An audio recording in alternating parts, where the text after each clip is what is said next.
کا اصل طریقہ کار کیا ہے, رجوع کس طرح کیا جا سکتا ہے؟ کیونکہ مختلف جو مکاتب فکر کے لوگ ہیں یا فرقے ہیں, جیسے اہل حدیث انہوں نے تشریح کی ہوئی ہے, دیوبند نے اپنی تشریح کی ہوئی ہے, بریلوی نے اپنی تشریح, تو اس پہ حالانکہ آپ نے واضح طور پر ویڈیو ایک آپ نے پیغام جاری کیا ہوا ہے, آپ کا اپلوڈ بھی ہے, لیکن واضح طور پر بتائیے گا کہ اصل طریقہ کار کیا ہے اور رجوع پھر کس طرح کیا جا سکتا ہے, کتنے دن تک کیا جا سکتا ہے؟ دیکھیں, طلاق کے بارے میں تو قرآن میں بالکل واضح ہے اور اس پہ سب کا اتفاق ہے کہ طلاق آپ نے ایک ہی دینی ہے بس. اس کے بعد 90 دن یعنی 3 دفعہ عورت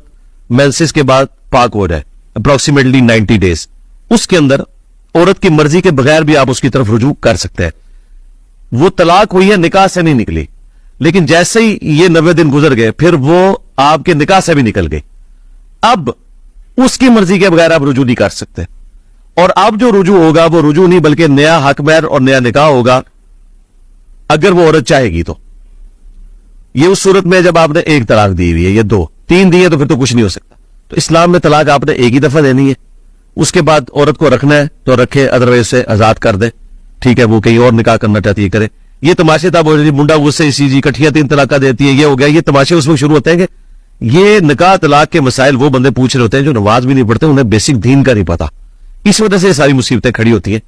تو میں نے اس کے لیے کہا تھا کہ علماء جب بھی نکاح پڑھائیں وہ نکاح پڑھاتے وقت طلاق کے مسائل بھی سکھائیں, اور یہ مرد کو سکھائیں کہ طلاق کا لفظ تیری زبان پہ نہیں آنا چاہیے.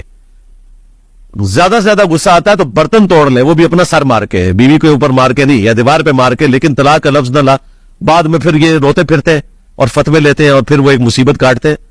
کئی محلوں میں تو ایسے لوگ ہیں کہ ان کے خامن ان کو آئے دن 3 طلاقیں دیتے ہیں اور پھر نیا ایک فتویٰ لے کے آتے ہیں, یعنی وہ والے فتوے لا رہے ہیں جو کسی کے نزدیک بھی جائز نہیں ہے. اہل حدیث بھی نہیں کہتے کہ اس طرح کی کوئی آپ معاملہ کر سکتے ہیں. تو اس میں لیک آف ایجوکیشن ہے. لوگوں کو بتانا چاہیے کہ طلاق آپ نے ایک ہی دفعہ دینی ہے, اس کے بعد اگر آپ نے رجوع کرنا ہے تو 90 دن کے اندر کر لیں, 90 دن کے بعد پھر اس کی مرضی ہے رجوع کرے یا نہ کرے, باقی پھر ٹھیک ہے آپ نئی شادی کریں, اللہ آپ کے لیے کوئی راہ نکال دے گا, اس کے لیے بھی کوئی راہ نکال دے.